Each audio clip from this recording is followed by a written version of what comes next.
अध्याय 17 प्रारंभ. श्री गणेशाय नमः.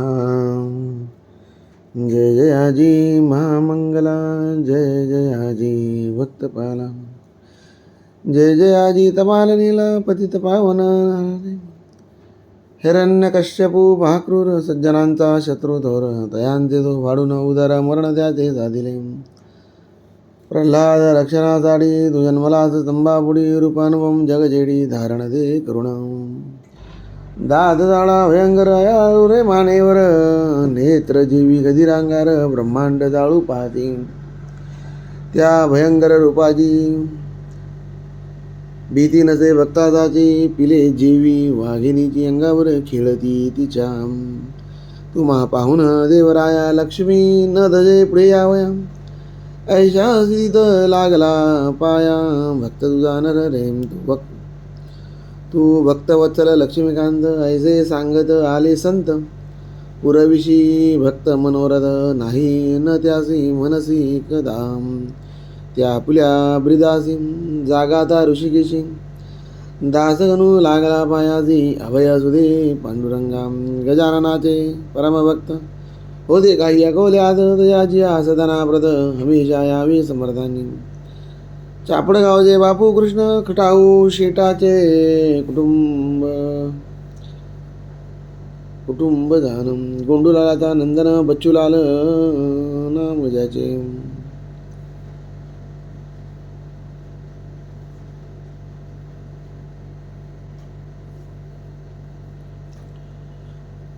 गजाननाचे परमभक्त होते काही अकोल्यात. तयाची या सदना प्रत, हमेशा यावे समर्थांनी. चापडगावचे बापू कृष्ण, खटाऊ शेटाचे कुटुंबदान. गोंडूलालाचा नंदन बच्चूलाल नाम जाजे. जिजीबाई पंडिता अनेक ही होते बहुत, त्यांची नावे तुम्हा प्रत किती सांगू विबुध हो.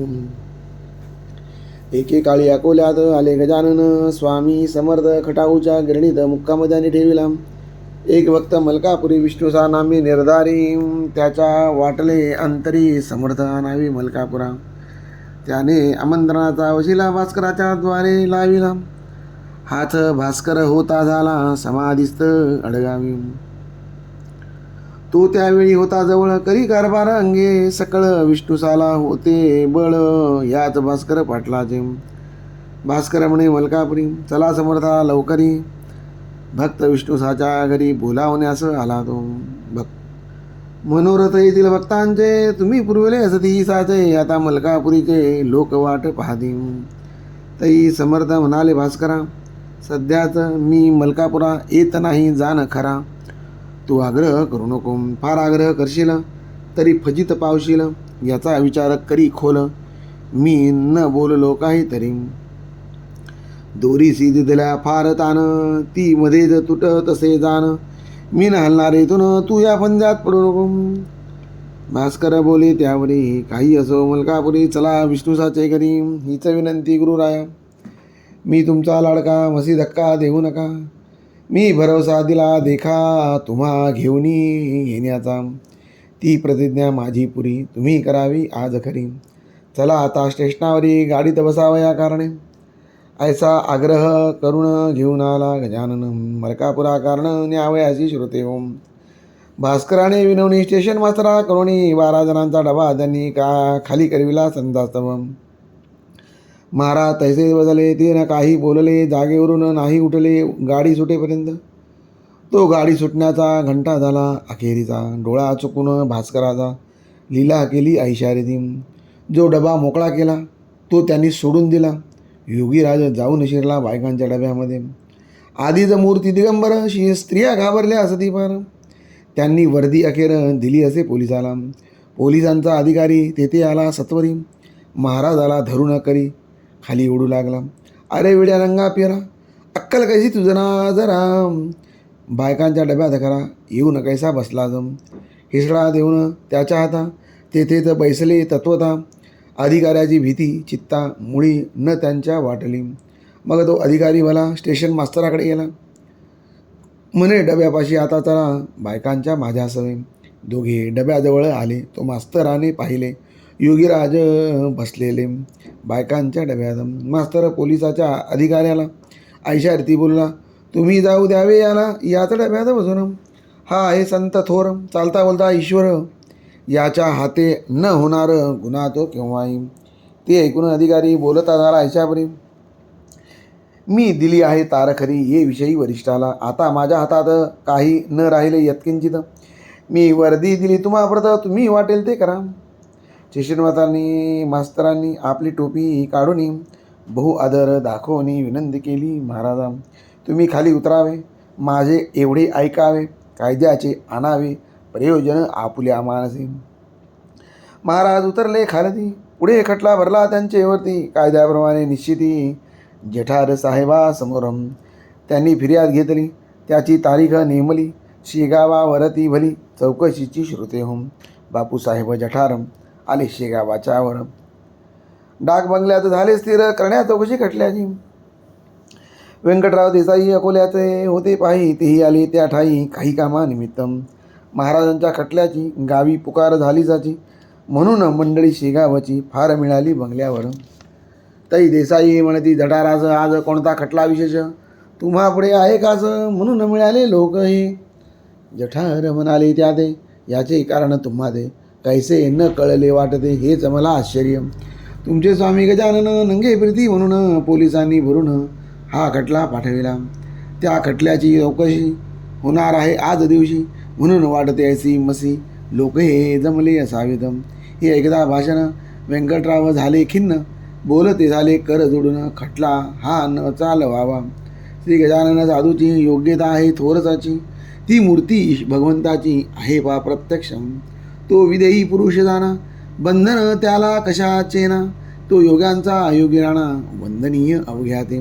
खटला भरला हीच केली पोलिसांनी चूक भली, ती पाहिजे दुरुस्त झाली आज आपल्या कराने. जठारावंती वकिलाला, तुम्ही जाणता कायद्याला, याचा पाहिजे होता केला विचारतो पोलिसांनी. कारकुणा म्हणती बोलावणे, धाडा गजानना कारणे. ते ऐकून एक त्याने जवान पोलीस पाठविला. तो येऊन समर्थासी म्हणे, चला आता कचेरीसी. अधिकाराने तुम्हासी मजधाडीले बोलावण्या, खऱ्या बऱ्या बोलाने चलावे, फजितीस ना करून घ्यावे, नातरी मला लागेल न्यावे तुमच्या हाता धरून. तरी बदले गजानन, आम्ही न उठू येतून तुझे पाहतो शिपाई, पण ये धरी माझ्या घरा.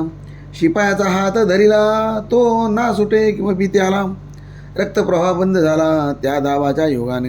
हाताची लागली कळ, जीव झाला व्याकुळ, करू लागला तळमळ शिपाई तो त्याच ठाई. शिपायासी वेळ झाला म्हणून पाठविले वकिलाला, त्या व्यंकटराव देसायाला समर्थासी आणावया. जठार म्हणती, तुम्ही यावे समर्थासी घेऊन यावे. जठार म्हणती, तुम्ही जावे समर्थासी घेऊन यावे, लोकासी न जमू द्यावे बंगल्याभोवती निरर्धगम. इतक्यात आला समाचार, पोलिसाचा धरला कर, बसविल्या एका जागेवर महाराजांनी सहज लिहिले. मग देसाई तेथे आले, त्यांच्या भक्तासी बोलले, यावेळी नेसविले पाहिजे समर्था धोतरम. ऐसा सल्ला मिळता क्षणी धोतर नेसविले भक्तांनी, ते टाकले सोडून समर्थांनी रस्त्यात. गेले नागवे कचेरीचं, सवय होता भास्कर शिष्य. जठारांनी पाहता त्यास दिली खुर्ची बसावया. या महाराज बसायत, तुम्ही नागवे गावात का फिरता सदोदित, हे काही बरे नव्हे.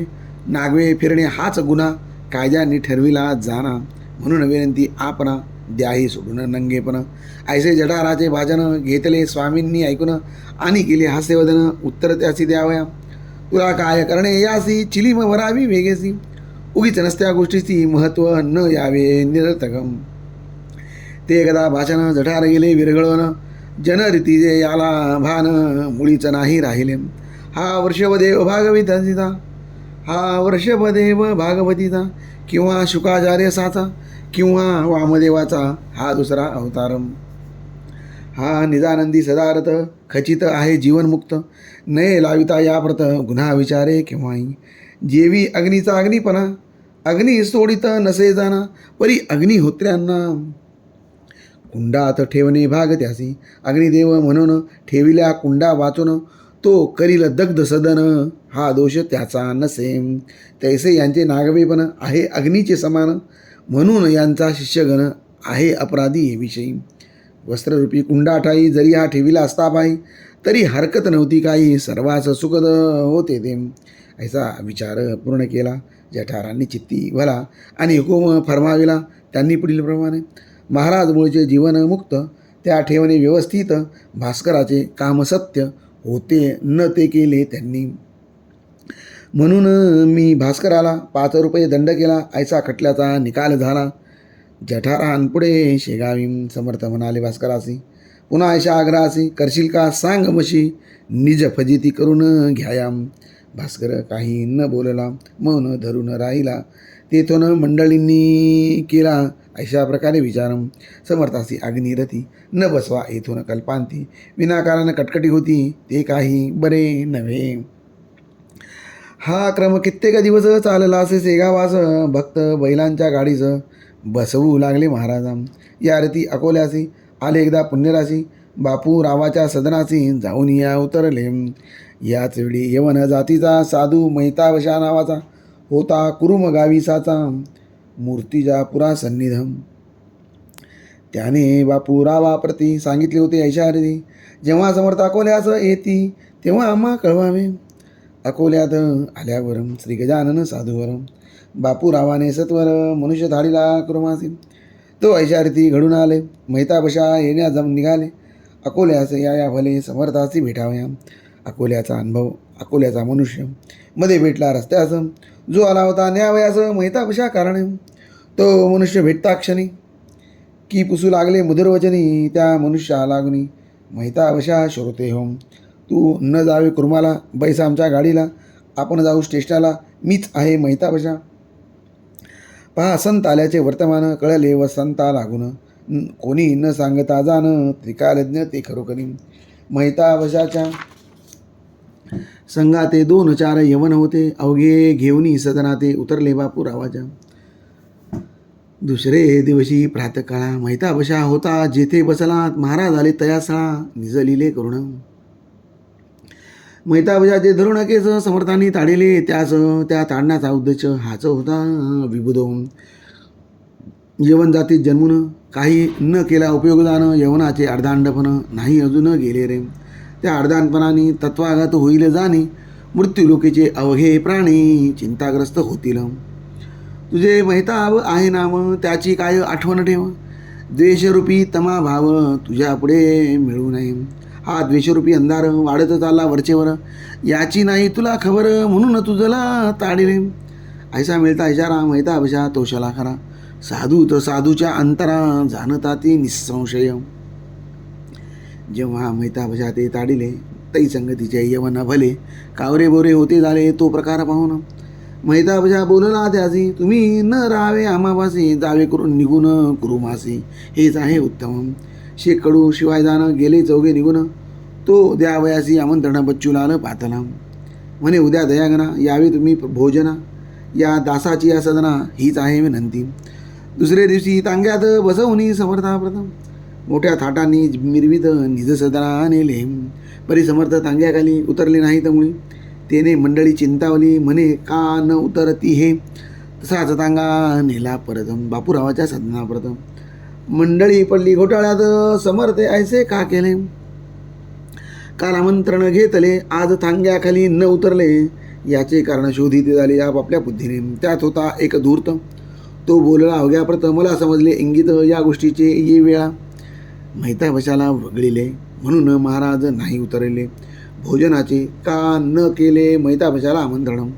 आता घेऊन दोघांशी बसू नये का तांग्याशी, म्हणजे ते निश्चयसी उभयताही येतील. तेच वाक्य खरे झाले. दोघांनाही मिरवित नेले. मैताबशाला उतरविले मंदिराजवळील थिएटरात. श्रीरामाच्या मंदिरी गजाननाची उतरली स्वारी. परी तेही गेली अखेरी उठून या थिएटरात.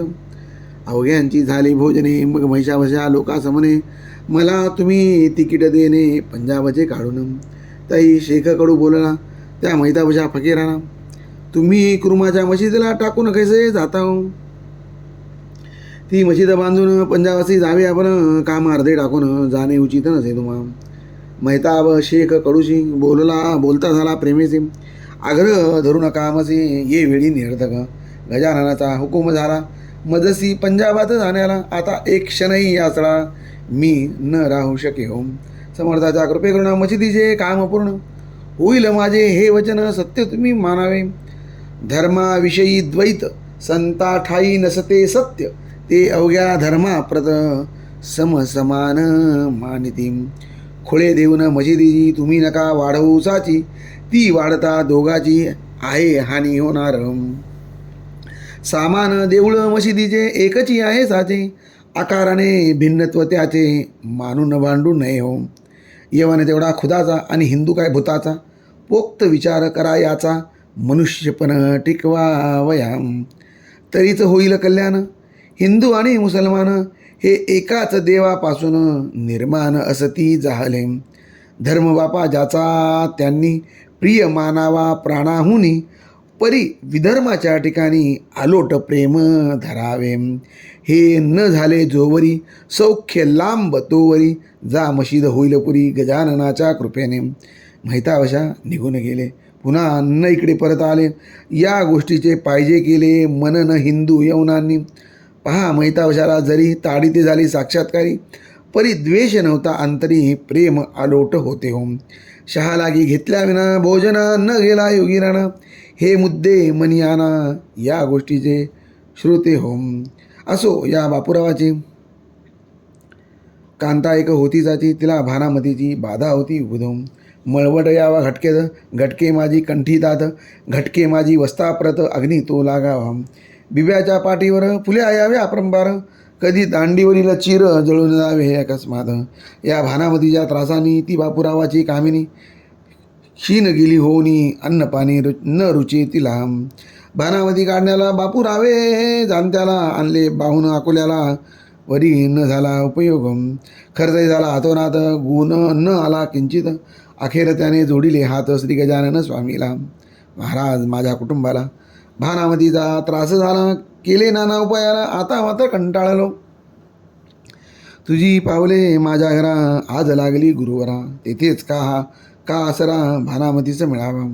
ज्या दरीत पंचानन बसला आहे येऊन तेथेच का ओरडून दिमाग दाखवावा कोल्ह्यांनी. जेथे कस्तुरी दरवळली तेथेच का हो राहिली भली गुरुराया ही ओंगळी घाण भानामतीची. ऐसी विनंती ऐकून गजाननांनी अवलोकन केले निज कृपे करून बापूराव कांतेला. त्या योगे श्रोते तिची भानामती निमालिसाची नाही किंमत माकडाची सिंहाची या पुढे हो. असो एकदा फिरत फिरत महाराज आले अकोटात नरसिंगजीला भेटण्याप्रत बंधू आपला म्हणून. त्याच्या मठाशेजारी एक विहीर होती खरी जाऊन त्या विहिरीवरी बसले गजानन महाराज. पायात सोडले डोकावून पाहू लागले आतील जला लागी भले वरच्यावरी श्रोते हो. पाहून त्यांची ऐसी कृती लोक संशक झाले चित्ती. नरसिंह महाराज विचारती अरे हे काय करतोस. गोदा यमुना भागीरथी तुम्हासाठी येते असती आणखी तीर्थे आहेत किती हे पाहतो डोकावून. तुला त्याचे घडते स्नान मी का राहू तसाच जाण या तीर्थांनी मला स्नान आज येऊन घालावे.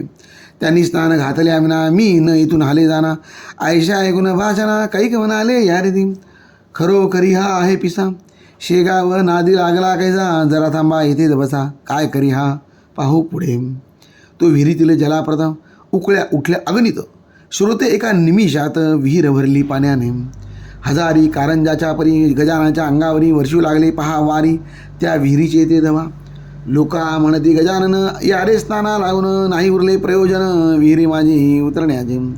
गंगा यमुना गोदावरी वरती आली आहे खरी स्नान साधा अवसरी या पुण्य सरितेचे.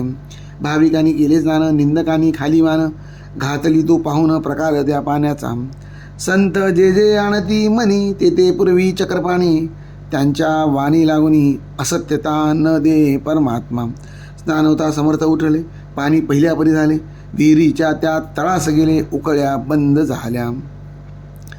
नरसिंगजी भेटून निघून गेले दयाघन शेगावासी बैसून मनोवेगाच्या वारोवरी. स्वस्ती श्री दासगण विरचित हा श्री गजानन विजय नामे ग्रंथ तारको भवाब्दित भाविक भक्ता कारणे शुभम भवतो श्री हरिहरार्पणमस्तु. इति श्री गजानन विजय ग्रंथस्य सप्तदशोऽध्याय समाप्तः. जय जय रघुवीर समर्थ, जय जय गुरुदेव दत्त.